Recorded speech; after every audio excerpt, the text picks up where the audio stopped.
The last time I was on this ship, this cabin, in fact, this whole section of the ship didn't exist. It wasn't even here. On its 30th birthday, this ship was cut in half, wrenched apart, and an 85-foot section was put in the middle of the ship with cabins like this and a bunch of other facilities. I want to tell you what it's like to be back on a ship that has gone through such major surgery, and actually what it's like being on Windstar Star Pride now that it's been stretched. Let's go. This ship, along with its sisters Star Breeze and Star Legend, were originally seaborne ships. They were bought by Windstar and entered the fleet some years ago, and then they have all gone through this massive transformation where they've increased the number of passengers from 212 to 312, and it has around 200 crew. So it's still a pretty small ship. So adding this big midsection, which actually you can see here, the section that was actually added. So it's a pretty hefty section of the ship, but I actually think it has actually improved the look of the ship. The ship looks sleek, it looks kind of Jaguar-like, very athletic-like, and I think it looks absolutely fantastic and still very stylish. You can't really tell where the joints are. There is actually only one area where you can tell that this ship was extended. If you didn't know it was extended, you wouldn't have spotted it at all. So let me talk about the things that have changed. Let's start with dining. So in the change, they've increased the number of dining venues by adding 2 really important dining venues. One of the important things to note when it comes to dining is Windstar is the official cruise line of the James Beard Foundation. So what does that mean? Well, James Beard was a very well-known celebrity and expert chef and wrote lots of books, and when he passed away, the James Beard Foundation was formed, and they effectively give kind of the Oscars of cooking in North America, it seems, mostly. And so they have a partnership with James Beard Foundation, and there's, as you'll see, there's some partnerships in some of the restaurants, but all the menus have different chefs from James Beard Awards sort of sprinkled through the menu. So that's really important to understand. There are 6 different places that you can get food on board the Star Pride. The main one of those is Amphora. This is the main dining room. It's open-seated dining. It's open only in the evenings for dinner. It's a pretty stylish, venue and place to go and eat. One key change that I have found is when I was on the ship before it was extended, there was plenty of room for everybody in the dining room in one go, which there still is. However, there was more chance to have tables for 2. What I've noticed in the change is there are much more bigger tables, and it's a little bit harder to get tables for 2 or individual tables if you're traveling solo. So there's much more encouragement to dine with others. The second key venue is La Veranda, and this is one where you do see the impact of the ship having been cut and stretched in because of the layout. La Veranda is, for breakfast and for lunch, the buffet restaurant. There is a small menu where you can order items, so for breakfast things like eggs Benedict, pancakes, and at lunchtime things like hot dogs or hamburgers. In the evenings it becomes Candles, which is the steak and seafood restaurant. This is a long established kind of brand or restaurant on Windstar.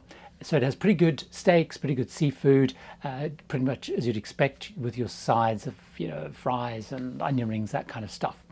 Now the layout of La Veranda is kind of interesting. You have the outside area, which is great, people like it, particularly in warm climates. You then have the buffet area. However, that used to be the main part. Now there's 2 sort of passageways down the side where there's extra tables, which were part of the extension, and also then because the whole first part of the buffet can't hold all the items, there's a second sort of area. So in breakfast, for example, you might have the fruit and stuff in that area, and then sort of the hot stuff in the front. So it's a little bit of a strange layout because it's quite a big distance to kind of walk between those. 2 venues were added in the stretch. The first of those is a big favorite of mine, and it is called Cuadro 44, and it's a restaurant that's created with Anthony Sasson, who's a Michelin star chef, best known apparently for a restaurant called Casa Mono. This is a Spanish restaurant, so you have tapas, typical Spanish dishes, and one of my big favorites has churros with an amazing chili chocolate sauce at the end. The other venue that was added, which is very popular, is an informal dining restaurant called the Star Grill.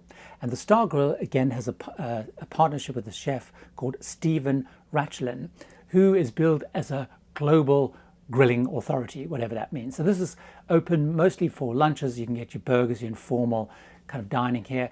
And in warmer climates, it's also open for dinner, although on my sailing, it wasn't open at all. So this means that the only informal dining option in the evenings is room service. It's a very small room service menu, although you can order from Amphora restaurant in the evenings. There is one other place that you can get food from during the day as informal food like light breakfast and little snacks, which is the Yacht Club. So the Yacht Club brings me into the second thing I want to talk about, which is kind of lounges and bars. Now there is relatively limited venues and bars and lounges and places to hang out on board, even with the stretching of the ship.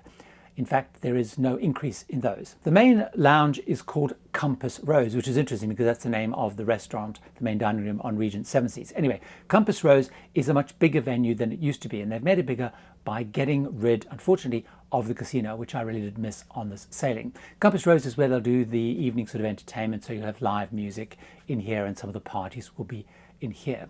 However, the Yacht Club, which I mentioned earlier, is my favorite venue on board. This is a lounge that overlooks the bow of the ship, so you have incredible views sort of on three sides, and you have that coffee bar, which is open till about 6 o'clock in the evenings. It's a fantastic venue. Now, this is where you do see an element of this being an old Seabourn ship, because it does have a real feel of the Seabourn Square, those of you who've been on Seabourn, but it's an absolutely great venue. The other key venue, of course, is the lounge, which is where they have the various port talks. They'll have the talks, they'll do things like the crew show, for example, and here, in fact, when you're checking in, it's also used and doubled up as the check-in point when you embark the ship. And this is sort of a slightly tiered seating area. And this has not increased in size in the update of the ship. So the other place that you can really hang out and have a drink is the grill bar, which I've already mentioned as part of that kind of restaurant. That is open a little bit later into the evening, particularly on warmer climates. Now, in terms of pool decks, this is one of the biggest and best changes that's happened. So in the stretching, that has basically all become pool decks. So that now has a sort of more swimmable pool. It's still pretty tiny. It's almost like an infinity pool and hot tub. It used to be a really tiny little pool before. So the pool's very nice. It's not very big. And also then but you have so much more space. And it's particularly fantastic when you're doing like we did, scenic cruising through Garanga Fjord and stuff like that, because you now have loads of deck space that you can hang out and look at the beautiful scenery.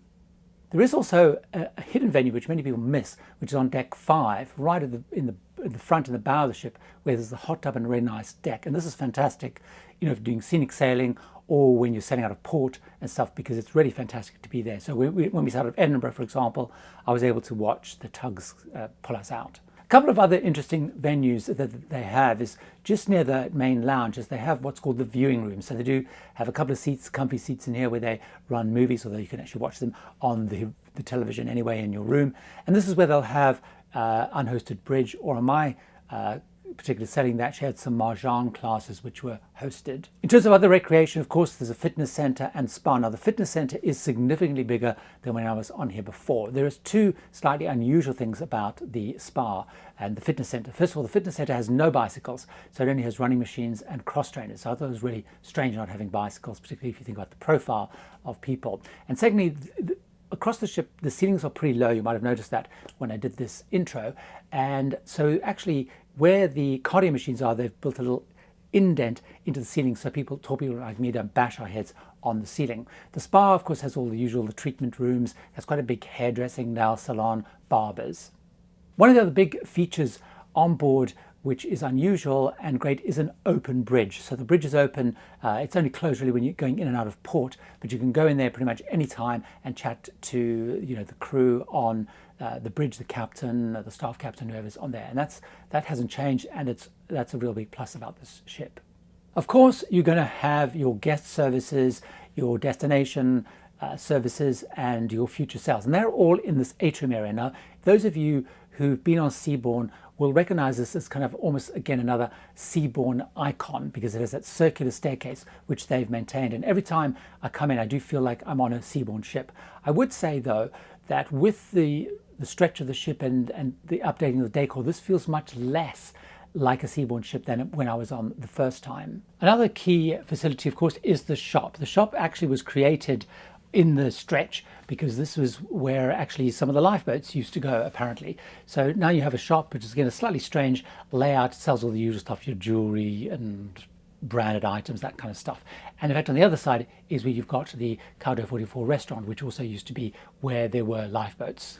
Another little interesting thing that they did is they've turned most of the public bathrooms into all gender toilets. And this was fairly easy to do because in reality they're all individual rooms. There's one or two around which have specific, things like urinal stuff which they've kept as gents and ladies, but it's generally all gender toilets. So that's a kind of, I guess, a change with the times. Now let's talk about cabins. I mentioned this is a brand new cabin that's on board. So let's talk about this. So this is what's called a star balcony suite. And as you'll notice, quite interesting because you've got the seating area by the door and the bed by the very small balcony. So when you see this ship, the balconies are really, really tiny.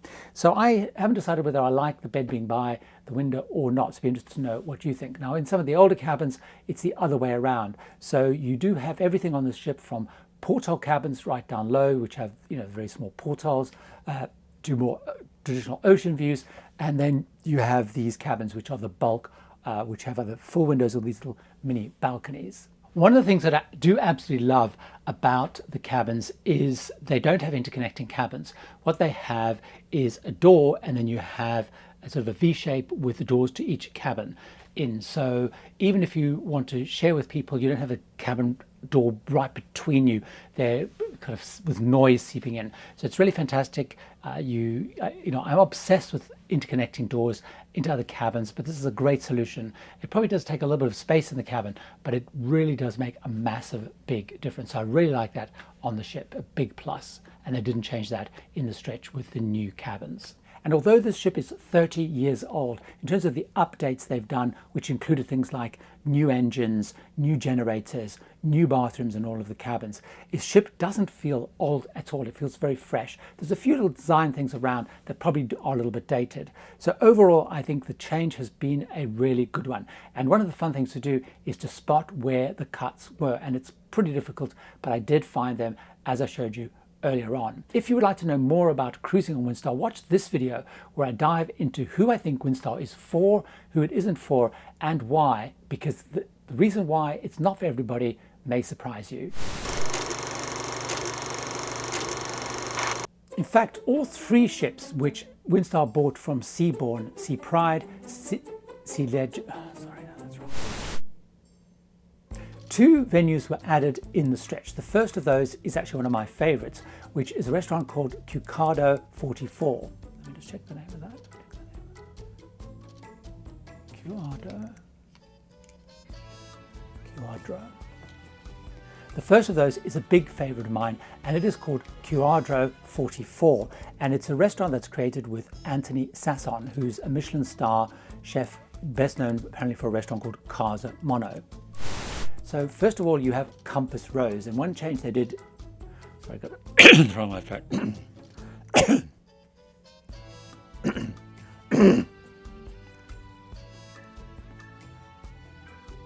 The main lounge is called Compass Rose, which is interesting because that's the name of the restaurant, the main dining room on Regent Seven Seas. Anyway,